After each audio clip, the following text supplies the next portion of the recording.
All right, welcome back to the channel. It's your boy Fanon, man. In this video, we're going to talk about what Terence Crawford had to say about Jermell Charlo hiding from him at 154 pounds. Gotta love it. And in fact, I say, let's move on and try to make that, since this other thing apparently is not working in any reasonable fashion. But let's talk about what Terence Crawford had to say in this video.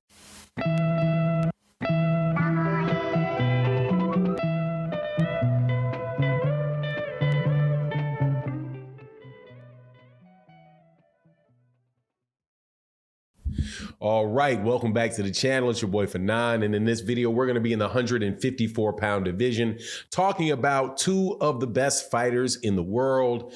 Jermell Iron Man Charlo, who, thank goodness gracious, cut off that peroxide off the top of his head when he was in France at a fashion show. Just saw the updated pictures. I was like, man, thank you, Jermell. And Terence Bud Crawford, who is currently in negotiations, I suppose, with Errol Spence Jr. for a fight at Undisputed at 147 pounds. It does not look like it's going to take place. Jermell had said some things about Terence maybe a week ago, and Terence had responded. Want to talk about that, but most importantly, want to talk about the fact that that fight, just let's make that, okay? But before I get into the details, hey, if you're new to the channel, welcome back to the channel. Take a second, hit that subscribe button, hit the bell icon so you can know when we release more videos.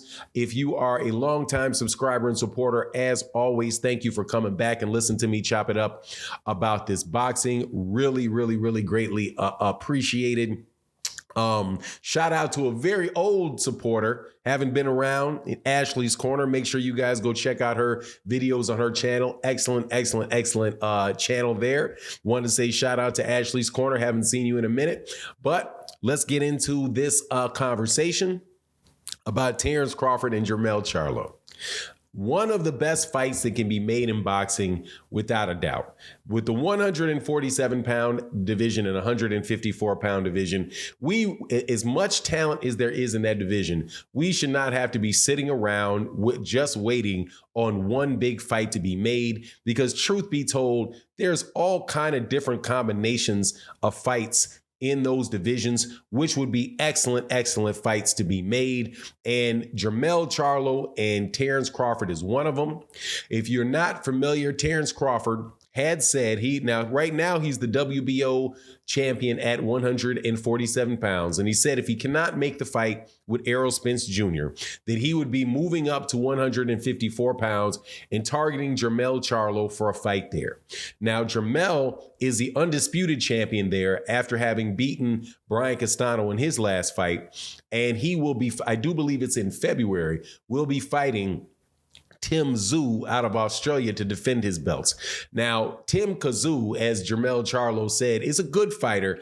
However, odds-on favorite for that fight is Jermell Charlo. Of all the people that have been undisputed in the last several years, because it is a new, trend in boxing, I think it's fair to say nobody's went a harder route than Jermell in getting that belt by beating the likes of Erickson Lubin, getting a loss, I thought a controversial loss against Tony Harrison, coming back to knock out Tony Harrison, knocking out Jason Rosario, knocking out Brian Castano after having a draw, right? Making an adjustment, coming back and knocking out Brian Castano in a fight that a lot of people thought that Jermell Charlo was going to lose. I think right now this guy is one of the best fighters in boxing, and most definitely the most underrated and most disrespected undisputed champion. Some people are saying it's Devin Haney. I say no. The number one disrespected undisputed fighter is Jermell Charlo,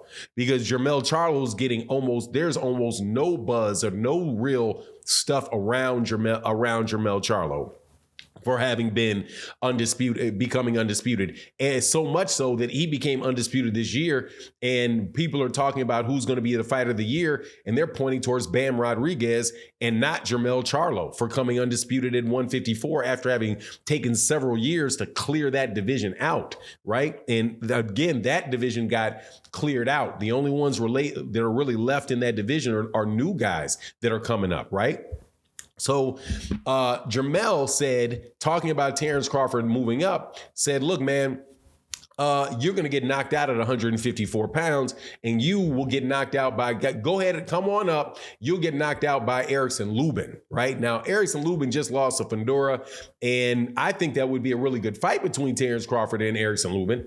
No joke, man. Erickson Lubin is a very good fighter, and even with the Sebastian Fundora fight, he was doing he was fighting some. It was a good fight with him in Fundora.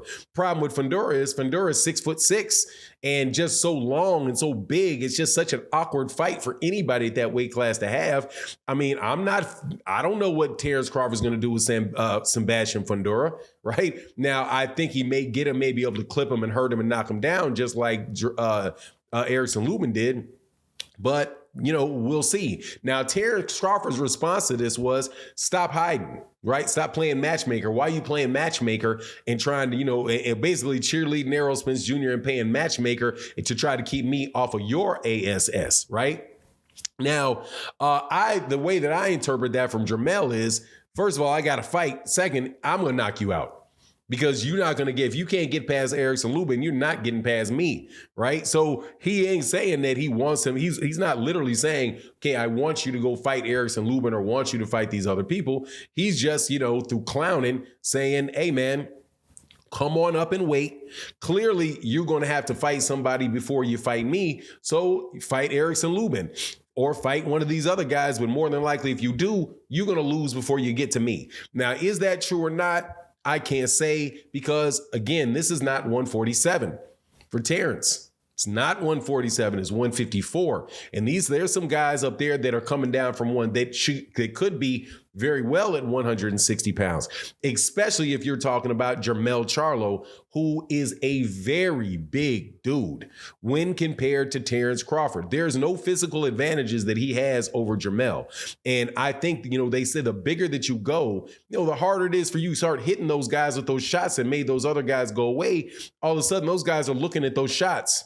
Right? Manny Pacquiao, once he got to, people say Manny Pacquiao carried his power up. Once he got to 147, them knockouts, and he stopped fighting guys that were also coming up from 135 or 140 and fought some bigger welterweights. Them shots didn't start, they were not landing they weren't knocking these dudes out like they were before.